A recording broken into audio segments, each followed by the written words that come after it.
बैठे। बताइए क्या पता चला है आपको? पिछले 6 महीने में 20 ऐसे केसेस जिनकी इस तरह सडन डेथ्स हुई। जी मैंने कहा था ना। लेकिन हैरान कुन बात यह है कि उनमें से दिन में सिर्फ एक का इंतकाल हुआ है, बाकी 19 डेथ्स रात में हुई। यानी रात का मोर्टेलिटी रेट 95% से भी ज़्यादा है। मैंने मालूम किया है बाकी अस्पतालों में, लेकिन वहाँ इस तरह के 1-2 केसेस ही होते हैं। मुझे लगा कि शायद सबके ऐसा हो रहा हो। यानी मेरी थ्योरी ठीक थी। प्रेमिस ठीक है तुम्हारा, थ्योरी नहीं। दवाइयों की वजह से ऐसा नहीं हो सकता। अगर दवाइयों की वजह से ऐसा होना है तो मोर्टेलिटी रेट दिन और रात का सेम होना चाहिए ना। हम दवाइयाँ दिन और रात के हिसाब से तो नहीं देते, ना मंगवाते। यानी इन सडन डेथ्स की वजह मेडिसिन नहीं है, कोई और है। ये तो और भी तशवीश की बात है। दवाइयों वाली थ्योरी सीधी थी कि डिटेक्ट और रिजॉल्व करो। अब क्या होगा? सी बात की वजह से तो मैं परेशान, लेकिन ये बात किसी और के आगे डिस्क्लोज करने से पहले मुझे लगता है कि हमें और छानबीन करनी होगी, डिटेल्स लेनी होगी।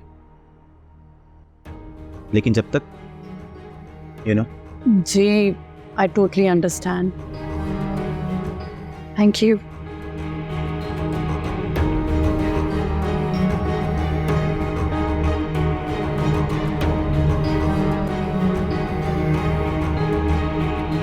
क्या हुआ? इतना बुरा था खाना? आज तो बिल्कुल नहीं चखा।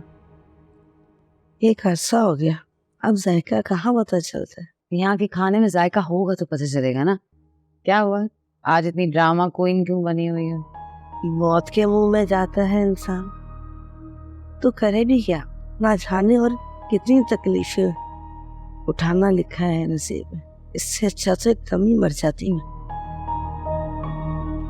ये बीमारी तो मुझे तड़पा तड़पा के सालों में मारेगी। लैब पे किसका जोर चलता है? कोई सालों रात तकता रहता है और किसी को बेखबरी में चलते फिरते उचक लेती है। पता है मेरे खालू अस्पताल में पड़े थे, 3 शरियानें बंद थी दिल की, लेकिन पता नहीं क्या हुआ। कहते घर जाऊंगा, डॉक्टरों ने कहा अगर घर गए तो 2-3 दिन से ज्यादा नहीं जिएंगे। लेकिन भाई वो तो बिस्तर से उठे और चल दिए घर को। दवाइयां भी बंद कर दी। कितना चाहिए? 10 साल हो गए, अभी तक तो जिंदा है मामा। लेकिन इसका ये मतलब नहीं कि आप दवाएं लेना छोड़ दें। दवाएं आपने टाइम पे लेनी है, ठीक है? और आप मिलवाएं हमें भी कभी अपने हालों से, हम भी देखें ऐसा अजूबा। जी कैसा फील कर रही है?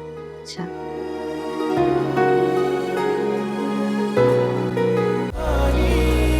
अपनी जुबानी हर चेहरा है